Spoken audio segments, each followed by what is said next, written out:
মানুষ হঠাৎ করে গরিব হয়ে যায় তিন কারণে। আমরা কিন্তু কেউ গরিব হতে চাই না, কেননা দারিদ্রতা হচ্ছে এমন একটা জিনিস যেটা মানুষকে অনেক নিচে নামিয়ে দেয়। সুতরাং দারিদ্রতা আল্লাহর পক্ষ থেকে একটা নিয়ামত হতে পারে। আল্লাহ তাআলা হয়তো আপনাকে পরীক্ষার জন্য কিন্তু অনেক সময় দারিদ্রতা দিতে পারেন, এই জন্য হতাশ হয়ে যাবেন না। সুতরাং আমরা সকলেই চাই যাতে করে আমরা খেয়ে দিয়ে একটু বেঁচে থাকতে পারি এবং সুন্দরভাবে আমরা থাকতে পারি। এই জন্য এই তিনটি কাজ আমরা কখনো করবো না। যদি এই তিনটি ভুল আমাদের ভিতরে থেকে থাকে, তাহলে আজকে থেকে আমরা প্ল্যান করবো, পরিকল্পনা করবো যাতে করে এই তিনটি কাজ থেকে আমরা দূরে সরে আসতে পারি। কারণ এই তিনটি কাজের কারণে মানুষ ধনী হলেও আস্তে আস্তে কিন্তু তার ঘরের ভিতরে বারাকা কমে যায়, তার ঘর থেকে শান্তি কমে যায়, তার ঘর থেকে বিভিন্ন ধরনের অশান্তি সৃষ্টি হয়ে যায়। এজন্য অবশ্যই এই তিনটি কাজ আমাদেরকে পরিত্যাগ করতে হবে। নাম্বার ওয়ান, এক নাম্বার হচ্ছে যারা নিয়ামতের শুকরিয়া আদায় করে না, আল্লাহ তাআলা তাদেরকে হুট করে গরিব বানিয়ে দেন। তারা সম্পদশালী থাকলেও আল্লাহ তাআলা তাদেরকে দারিদ্রতার যে একটি বিষয় রয়েছে সেগুলো তাদের উপরে চাপিয়ে দিয়ে থাকেন। এজন্য অবশ্যই আল্লাহ তাআলা নিয়ামতের শুকরিয়া আদায় করবেন। নিয়ামতকে কখনো অবহেলা করবেন না, নিয়ামতের কখনো অপচয় করবেন না। অনেক ধনী ব্যক্তি এমন রয়েছে যাদের টাকা পয়সা আছে, সম্পদ আছে, কোথায় খরচ করবে সেটাই তারা বুঝতে পারে না।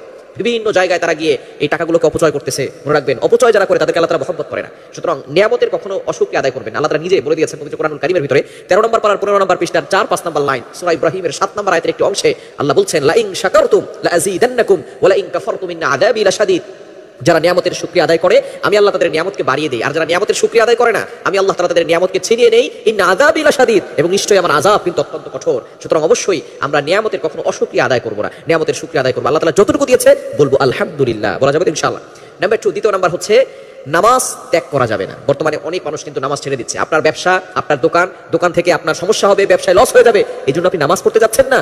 নামাজ যদি না পড়েন, আল্লাহর কসম করে বলি, ওই দোকান থেকে আপনি লাভবান হতে পারবেন না, ওই প্রতিষ্ঠান থেকে আপনি লাভবান হতে পারবেন না, ওই প্রতিষ্ঠান থেকে আপনি ইনকাম করে আপনার ঘরের ভিতরে শান্তি ঢুকাতে পারবেন না। কেননা নামাজ ছাড়া কখনো আপনার ঘরে শান্তি আসবে না। এজন্য অবশ্যই আমাদেরকে খেয়াল করতে হবে, নামাজ যারা পরিত্যাগ করবে, আপনি নিজে নামাজ পড়তেছেন, আপনার ছেলে নামাজ পড়ে না, আপনার মেয়ে নামাজ পড়ে না, আপনার স্ত্রী নামাজ পড়ে না, নামাজ শুধু নিজে পড়লে হবে না। ওয়াকিমুস সালাহ, এস্টাবলিশ প্রেয়ার, নামাজ কায়েম করতে হবে, নামাজ প্রতিষ্ঠিত করতে হবে। আপনার ঘরের প্রত্যেকটা সদস্য যাতে করে নামাজ পড়ে। নামাজ না পড়লে তারা কিন্তু দারিদ্র হয়ে যায়, তাদের ভিতরে গরিবি যেই সমস্ত বিষয়গুলো রয়েছে আল্লাহ তাআলা সেগুলো তাদের উপরে চাপিয়ে দেন। সুতরাং নামাজ পরিত্যাগ করা যাবে না। এবং 3 নাম্বার হচ্ছে মোস্ট ইম্পর্টেন্ট, সেটা হচ্ছে সুদ খাওয়া যাবে না, ঘুষ খাওয়া যাবে না। অর্থাৎ আপনার ইনকাম সোর্স হালাল হতে হবে। হালাল যারা খায় তাদের ঘরের ভিতরে আল্লাহ তাআলা বরকত দিয়ে দেন, আর যারা হারাম খায়, যদি হারাম খায় তাহলে কিন্তু অবশ্যই ওই ঘরের ভিতরে কোনো বরকত আসবে না। সম্পদ থাকলেও আস্তে আস্তে সেই সম্পদ কমতে থাকবে, সে দারিদ্রতার দিকে ঝুঁকে পড়বে। সুতরাং অবশ্যই এই 3টি কাজ আমাদেরকে পরিত্যাগ করতে হবে, কারণ এই 3টি কারণেই মানুষ কিন্তু গরিব হয়ে যায়। এজন্য অবশ্যই আমরা এই বিষয়গুলো খেয়াল রাখবো। নিয়ামতের শুকরিয়া আদায় করব, নামাজ 5 ওয়াক্ত পড়বো, শুধু নিজে পড়বো না, পরিবারের সবাইকে নামাজ পড়ার জন্য আমরা বাধ্য করব।